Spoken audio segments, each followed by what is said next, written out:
নমস্কার, ডক্টর কাপুর বলছি কলকাতা থেকে।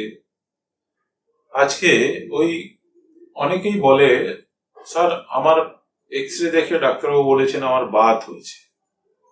এই বাতটা কি? বাত মানে আর্থ্রাইটিস অনেক ধরনের। হঠাৎ করে মনে হলো যে লোকে আর্লি আর্থ্রাইটিস হয়েছে নিয়ে সেটা খুব চিন্তায় থাকে, আর প্রত্যেক মাসে একটা নতুন করে ডাক্তার দেখাতে থাকে যে আমার বাত হয়ে গেছে, আমার মায়ের অপারেশন হয়ে গেল, আমারও কি হয়ে যাবে। আরে কি করে বুঝবোটা কি করে?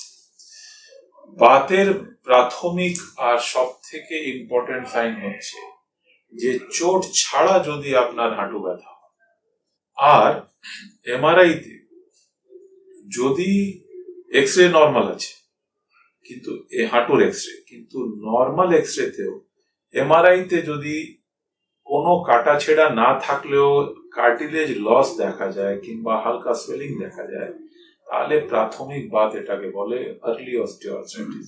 খুব রেয়ারলি ধরা পড়ে। তো প্রাথমিক যে বাত হয় সেটা হচ্ছে বেশিরভাগ কিন্তু কোনো ছোটখাটো চোট যেটা আমরা ঠিক করে বুঝতে পারিনি সে কারণে। এবার তখন আমরা হালকা বরফ শেক কিংবা ব্যায়াম ট্যায়াম কিছু একটা করে আবার ভুলে যাই আর একটু ব্যথার ওষুধ খেয়ে মিটিয়ে নিই। কিন্তু তখন কিন্তু যে শুরু হয় আস্তে আস্তে চোটের পরে, ওই বাতটা কিন্তু আস্তে আস্তে ধরে আর আমাদের হাঁটার বিকৃতি এসে যায়। আমরা যে জায়গায় চোট আছে সেটাকে বাঁচানোর জন্য অন্য পায়ে ভর বেশি দিয়ে হাঁটতে শুরু করি। সে কারণে আমাদের দুটো পায়ের ব্যালেন্স চেঞ্জ হয়, আর সে কারণে আমাদের পায়ের হালকা হালকা ক্ষয় শুরু হয়। যখন হালকা হালকা ক্ষয় শুরু হয়ে যায় তখন আমরা বুঝে যাই যে এটা আর্লি আর্থ্রাইটিস। এটা হলো আসল আর্লি আর্থ্রাইটিস।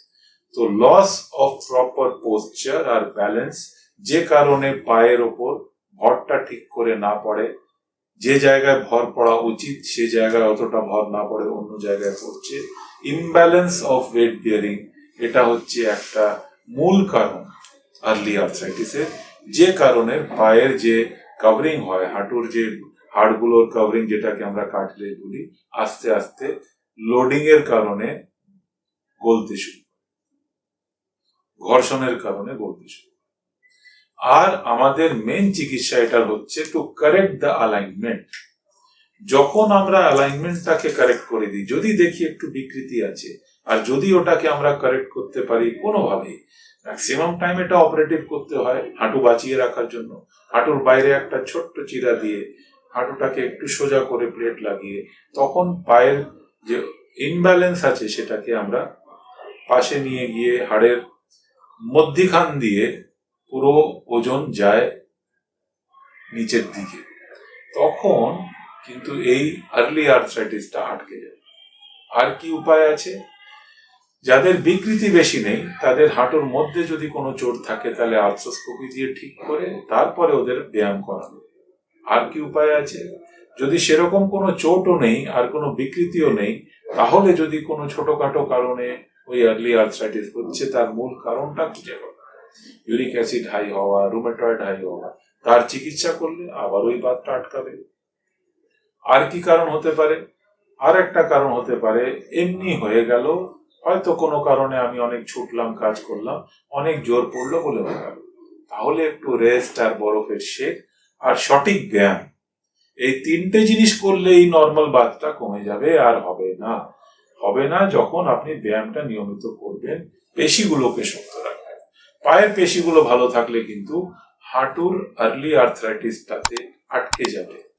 যদি পেশিগুলো ঢিলা হয়ে যায়, যদি আমরা পেটের মাসলগুলো টাইট না রাখি, সোজা হয়ে না হাঁটি, তাহলে আর্লি আর্থ্রাইটিস কিন্তু সেকেন্ড স্টেজ, থার্ড স্টেজ, আর তারপরে অপারেশনে পরিণত হয়ে যাবে।